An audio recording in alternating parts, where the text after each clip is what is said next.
আরে ভাই তুই এখানে বসে মুড অফ করে বসেছিস, কি হয়েছে? হ্যাঁ এখানে এরকম মন মরা হয়েছে, কি হয়েছে তোর? আমার যে গার্লফ্রেন্ড আছে তার নাম প্রিয়া, সে প্রিয়া থেকে ফেরো হওয়ার জন্য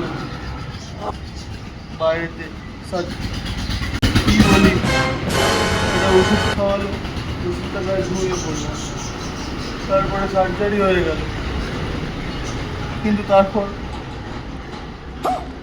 কি আর বলবো, দুবাই থেকে বুর্জ খলিফা নেই। কি বলছিস? দুবাই থেকে বুর্জ খলিফা নেই মানে কি?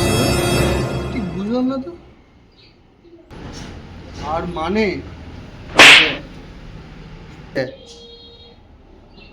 এ বাবা